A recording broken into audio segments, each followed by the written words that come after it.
하늘이 열리는 것처럼 순백의 한방눈은 내려왔습니다. 남루한 잿빛 초가지붕이 새하얗게 탈색되는 것을 경탄하면서 그때 우리는 가난한 연대 마지막 섣달의 통로를 빠져나와 혹독한 동면에서 어서 깨어나기를 기구했었습니다. 묵은 달력을 찢어 넘기면 우리의 매주 뜨는 사랑방도 흥부의 박처럼 고래등 기와집이 되리라. 옛일곱의 아이들은 누더기 이불 아래서 환상을 꾸곤 했습니다.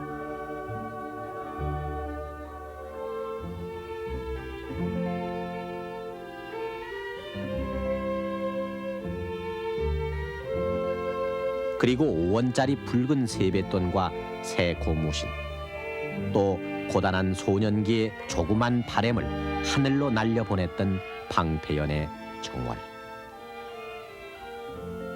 까치까치 설날과 우리우리 설날에 동상으로 갈라진 손가락을 꼽아가며 가슴을 설렜을 적, 대초로 돈 벌러 떠났던 큰형님은 섣달 금음 늦지막히 차부의 해장국집에서 부랴부랴 선지 한 사발을 비우고 여차장이 탕탕 두드리며 소리치는 그 고향 막차에 몸을 실었던 것인데, 마음은 벌써 살인문을 밀고 들어가 막동이를 찾고 어머니를 불렀습니다.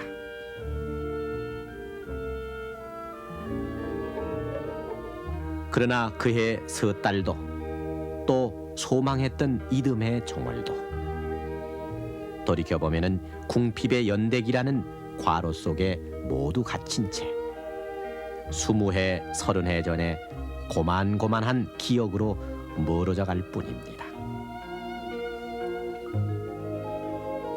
파리한 햇살에다 손바닥을 활짝 피면은 춘삼월 고목에 새 잎이 돋아날 수라고 해서 고물고물 기어가는 손금, 운명선에 기대도 했었지만, 해가 바뀌어도 그 무명옷엔 누더기 몇 겹만 더 보태졌던 그 해, 또 그 이듬해.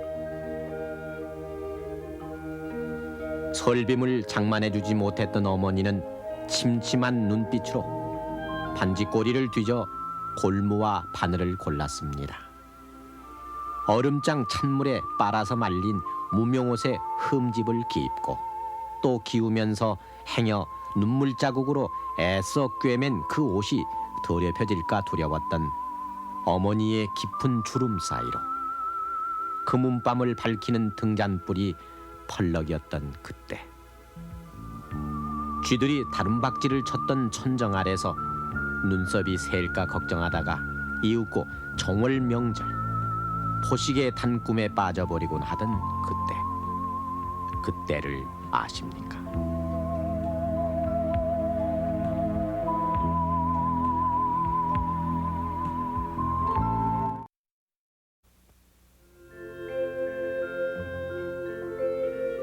묵은 때를 모두 벗기고 새해를 맞이해야 하느니, 할아버지가 무슨 경구처럼 분부를 하시면은 할머니는 가마솥에 샘물을 길어다 부었습니다. 큰 어른부터 한숨배 목욕을 마친 후라야 비로소 막내 손주가 내복을 벗었습니다. 둘째가 나뭇가지 잔쟁이로 불을 연신 지피면 할머니는 집에서 만든 개빈으로 막내 손주의 등짝이며 허벅지를 박박 밀고 송구영신, 묵은 때를 벗기었습니다. 그때는 뭐 지금 같으면 목욕탕에 가서 목욕하는 데지만 그때는 그냥 목욕탕은 생각도 못하고 큰 가마솥에 물을 데워가지고 섣달 금음날이면은 깨끗이 씻고 새 정신으로다가 새해를 맞이하기 위해서 이렇게 목욕을 했죠. 그러면 이제 거기서 이제 제일 어른이 먼저 하시고 이렇게 이제 그 물을 떠내서 헹군 다음에 또 이제 그 동생이심 동생 또 아들이심 아들 이렇게 목욕을 했었죠. 비누는 그땐 뭐 이런 화학적인 비누가 없고 등개에다가 뭐야 그 양잿물을 섞어서 맹긴 비누가 있었어요. 그걸로다가 해서 씻는데 잘 뭐 비누가 일지도 않고 그랬어요. 서달 금음. 도해지의 목욕탕은 몸을 운신하기 어려울 만큼 언제나 만원사례였습니다. 대바구니에다 겹겹이 껴입은 내복을 그득히 집어넣고 검정 고무줄로 감은 표차를 발목에 낀 채 미지근한 물을 뒤집어 쓰곤 했습니다. 남탕 여탕의 천정이 서로 통했던 그때, 이방 저방에서는 목욕 다 끝내는가를 서로 물어보는 가족 간의 대화 소리와 뜨거운 탕 속에서 참기 위해 청산잎 벽개수야 쉬어감을 자랑 마라 하며 목청껏 시조를 읊는 할아버지들로 북새통을 이루었습니다. 명절 대목 전날, 방앗간은 피대줄 돌아가는 소리로 종일 왱왱댔습니다. 물에 불린 쌀을 그득 담은 소쿠리들이 길바닥에 길게 행렬을 이루었는데, 그걸 가루로 빻아 반죽을 하는 공장 안에선 따끈따끈한 가래떡이 꾸역꾸역 잘도 나왔습니다. 마이카니 고속버스니 새마을 열차니 하는 말은 아예 생기지도 않았던 그 시절, 고향 가는 직행버스 차부에는 의뢰의 연탄재가 겹겹이 널려 있었고 두 손으로 귀를 감싼 귀성객들이 막차를 놓칠세라 여차장의 핀잔을 받으면서도 두 번, 세 번 확인을 하고 다짐을 받곤 했습니다.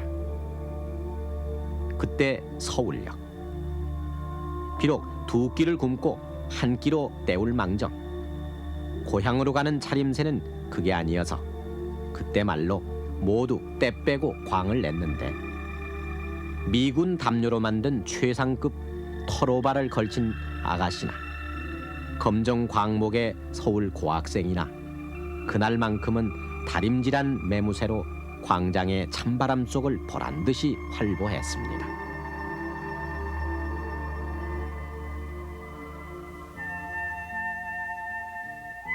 한 해 마지막 해가 석현으로 기우는 그 무렵, 고향의 내가 증검다리에서 흘낏 나타났던 금이 환향. 의뢰의 낯가우리 모자를 삐딱하게 쓰고 꼬깃꼬깃한 넥타이 위로는 털이 숭숭 빠진 목도리를 칭칭 감은 채 정종 됐병과 함께 우리의 삼촌 또는 큰형은 그렇게 나타났습니다.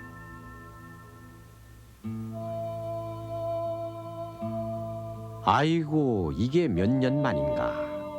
출세했다더니 정말 장하이. 행색으로 보아 공궁한 삶이 뻔해도 동네 촐로들은 고향 찾은 마음이 대견해서 슬며t 추여주곤 했습니다. 그리고 그 밤, 배나 골치 않느냐는 아버지의 걱정과 보릿고개를 떠올리는 큰아들의 염려가 이윽고 망년의 깊은 잠 속으로 떨어진 그 밤, 어머니는 연년생 사남 삼녀의 옷가지를 쌓아놓고 바늘을 잡곤 했습니다. 그래, 애들이 그냥 설만 되면 떡 해달라고 야단, 옷 해달라고 야단, 뭐 버선 해달라고 야단, 그냥 어떻게 그냥 헛쓸으면 그저 있는 거나 빨아 입히고 그냥 그렇지 뭐 없는 걸 어떻게 해요. 양말도 그냥 사달라고 야단이고 하지만은 사줄 수가 있어요. 그냥 사주는 놈은 사주고 여럿인데 어떻게 해줘요. 하나 둘 아니고 그렇게 지난 거지 뭘 그냥 그러자니 고생이죠. 뭐 그리 뭐 양말 같은 거 버선 키워주고 하자면 밤을 새서 그부를 데려가지고 나와서 아침을 조반을 허구리는 거려. 걱정이 들어오죠. 설날만 되면 아주 걱정이 들어. 벌써 석 달만 들어섰다 하면 아주 걱정해. 애들이 벌써 손을 꼽아가면서는 몇 밤 남았지 일해가면서는 해달리는 어떻게 해요.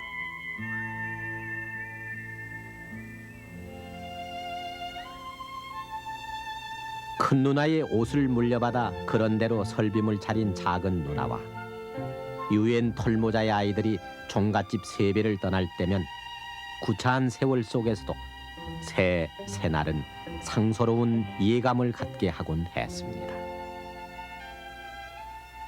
설날 아침 할아버지는 벽장에서 지묵을 꺼내 지피지기면 백전백승이니 하는 연습을 하시다가 운필이 될 듯 하면은 비로소 현고 조고 학생 부군 시위를 천천히 써내려갔습니다.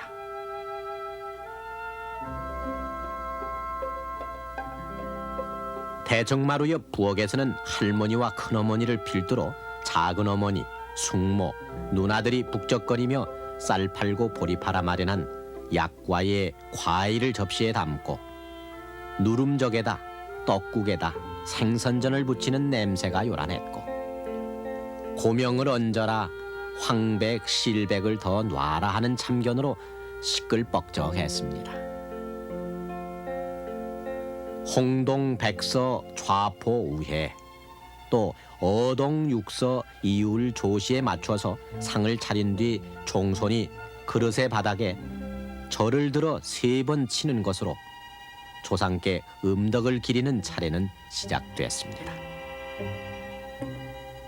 붉고 흰 사탕에 다식, 약과 그리고 떡, 사과, 배 교자상에는 참으로 풍요로운 색감과 감칠맛 나는 냄새가 피어올랐으며 목숨수, 복복자로 금박을 수놓은 설빔 차림에 아이들 앞 산수화에서도 흰눈이 소담스럽게 내렸고 그 속을 은빛 극락조가 훨훨 날랐습니다.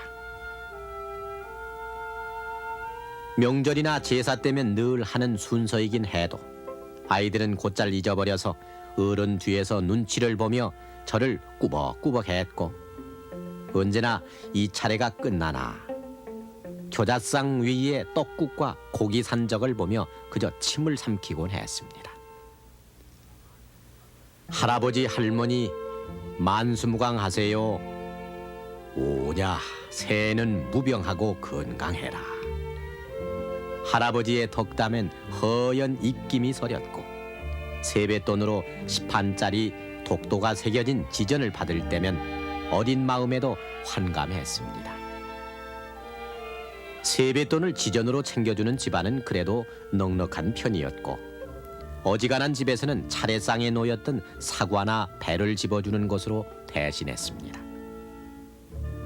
그토록 설을 기다렸건만 셋째 딸년의 옷은 기껏해야 닳고 다른 무명옷. 어머니는 시집도 못 가고 먼 나라로 출가해버린 큰딸이 생각나 정월 초하루에 목이 울컥 메였습니다. 세뱃돈 같은 거는 이제 주로 안 주는 집이 많고 가서 세배를 하게 되면 그저 웃방에 올라가서 그 집 이제 아주머니나 이제 할머니가 세배를 하고 나면 너 있어라 해가지고 다식 몇 개 그저 흰떡을 좀 화로에다 석쇠를 넣고 구워주고 조청 공걸 종지에다 좀 찍어 먹고 그럴 정도고 부잣집이 이제 가면은 세뱃돈 좀 타려니 하고 기대를 가지고 가다 보면은 그저 그 당시에 뭐 1원 5원 이렇게 주는 게 큰 돈 아주 참 그거를 그냥 호주머니에다 엄청 오랫동안 간직을 했었죠.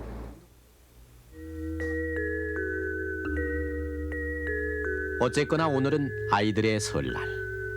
사촌이나 육촌보다 떡국을 먼저 먹고 약과 유과 산자를 닥치는 대로 주머니에 쓸어 담았던 그래서 오직 배 채우는 날이 설날의 가장 기쁨이었던 그때의 정월. 어른들도 설날은 고기 안주에 막걸리 사발치기로 그냥 취하는 날이었습니다. 33년 전에 이 신문은 신년 기분에 지나친 술을 마신 한 사람이 서울 신공덕동 다리 아래로 떨어져 횡사했다는 안쓰러운 기사를 싣고 있습니다. 아이들은 먹성대로 먹지도 못하고 대개는 과식의 급체에 걸려서 어머니 약손으로 한나절을 버티다가 쓰디쓴 소다를 털어넣는 것으로 초하루를 지냈습니다. 보통의 아이들이 세뱃돈으로 포금탄이나 화약을 사서 차돌로 한 방 한 방 터뜨리며 함성을 지르고 귀를 막았을 때 도해지의 넉넉한 집 아이들은 극장 구경을 가장 큰 낙으로 알았습니다. 신문 구석에는 남인수, 장치희, 심연옥이 출연하는 신정선물, 반도 가극단 공연의 선전이 제법 볼만했고 아이들은 토미와 그 악단, 코미디 쇼에 안달이 났습니다. 지금은 예순을 넘긴 막동이와 후라이보이의 코미디가 모든 일을 질펀하게 웃겼던 그때 텔레비전이 없던 그때 아이들은 구경 못한 친구들에게 그들의 말투, 몸짓, 표정을 그대로 흉내내곤 했는데 다소 생경스러운 막둥이 청년의 표정처럼 그의 그날의 명절도 퇴색한 기념사진처럼 30년 전의 기억 어느 한 자락에만 머물러 있습니다.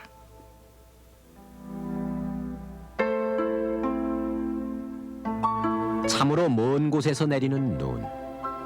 며칠 전 근하 신년의 카드를 띄웠을 두루마기 아빠의 옆에는 색동옷으로 꾸민 딸아이와 호박 달린 마고자의 댄님을 한 실크 바지가 사각사각 서서를 헤쳐나가고 있습니다. 무대의 제1막을 여는 징소리와 같이 아이들은 설날을 노래 부르고 정묘년 눈밭에 내리는 양광같이 아이들의 목숨 숫자 금박과 조끼 단추가 황금빛으로 반짝이는 정월. 그러나 오늘의 설날에서 동네 어른들은 꼬박꼬박 찾아뵙고 세배를 안 한다고 해서 노여워하거나 탓하는 소리는 들려오지 않습니다. 이웃집에 만약 해피 뉴 이어의 카드 한 장이라도 보내면 기특한 어린이로 칭찬받을 만한 오늘. 그래서 아이는 차례상 차림을 외웠던 홍동백서 좌포 우회가 무슨 외계인의 주문처럼 들릴지 모를 일입니다. 고조부 중조모는 아득히 먼 시대 잊어도 괜찮을 만한 전설의 인물로 멀어가고 육촌, 당숙, 생질, 재종 이런 말들도 혈연의 만남으로 아는 게 아니라 사전의 의미로 겨우 파악하는 오늘의 정월. 사과, 약과의 부푼 꿈을 안고 까치설날을 노래 불렀던 중년 노년들은 그래서 세뱃돈 액수에 따라 표정이 달라지는 아이들을 볼 때, 신년 바겐세일의 홍수를 볼 때, 정초 연휴에 쏟아지는 마이카를 볼 때, 그 설날과 설날의 시간과 거리의 어지러움을 느끼게 됩니다.